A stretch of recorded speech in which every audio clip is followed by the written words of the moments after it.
নিরাপত্তারক্ষীদের সঙ্গে বিজেপি বিধায়কদের তুমুল হাতাহাতিতে সোমবার ধুমধুমা বেঁধেছিল বিধানসভায়। মঙ্গলবার অধিবেশন চলাকালীন এই ঘটনায় উপযুক্ত ব্যবস্থা নেওয়ার জন্য অধ্যক্ষের কাছে আবেদন করলেন মুখ্যমন্ত্রী।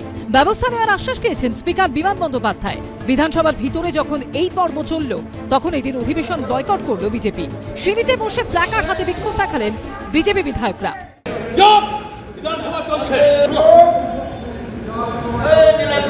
সোমবার বিধানসভায় ধুন্ধুমারে তাদের 28 জন বিধায়ক আহত হয়েছে বলে অভিযোগ করে বিজেপি। অন্যদিকে বিধানসভা সূত্রে খবর 14 জন বিধানসভার কর্মী আহত হয়েছেন। হেয়ার স্ট্রিট থানায় বিধানসভার কর্মীদের বিরুদ্ধে অভিযোগ দায়ের করেন 3 জন বিজেপি বিধায়ক। এই প্রেক্ষাপটে মঙ্গলবার বিধানসভায় মুখ্যমন্ত্রী বলেন, শুনেছি কালকে বিধানসভার কয়েকজন নিরাপত্তা কর্মী আহত হয়েছেন। যারা মার খেলেন তাদের বিরুদ্ধে নাকি এফআইআর করা হয়েছে। এরপর অধ্যক্ষের উদ্দেশ্যে মুখ্যমন্ত্রী বলেন, যারা অন্যায় করেছে তাদের বিরুদ্ধে আপনি ব্যবস্থা নিন। অনুরোধ করছি আপনাকে। সিঙ্গুর আন্দোলনের সময় প্রসঙ্গ টেনে মমতা বন্দ্যোপাধ্যায় বলেন, সিঙ্গুর আন্দোলনের সময় বিধায়কদের অনেকের বেতন কাটা হয়েছিল।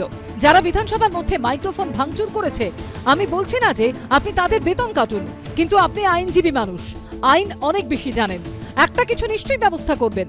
মুখ্যমন্ত্রীকে আশ্বস্ত করে স্পিকার বলেন, আমি বিষয়টা তদন্ত করে দেখছি, যারা দোষী তাদের বিরুদ্ধে ব্যবস্থা নেওয়া হবে, এটা সবাইকে আশ্বস্ত করতে পারি। এদিন বিধানসভার তরফে হেয়ার স্ট্রিট থানায় একটি অভিযোগ দায়ের করা হয়।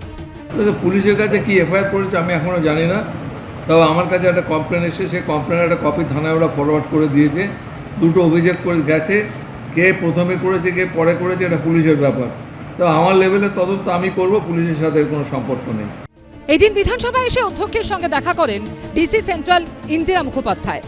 আসলে এই পরিষদীয় রাজনীতিটা করতে ইচ্ছুক নন, জনপ্রতিনিধি হয়েছেন, কিন্তু বিধানসভায় এসে মানুষের জন্য প্রতিনিধিত্ব করে তাদের কি বলার থাকতে পারে, সে বলার ভাষা তাদের হয়তো নেই, কারণ এখানে সব কিছু ভালো হচ্ছে।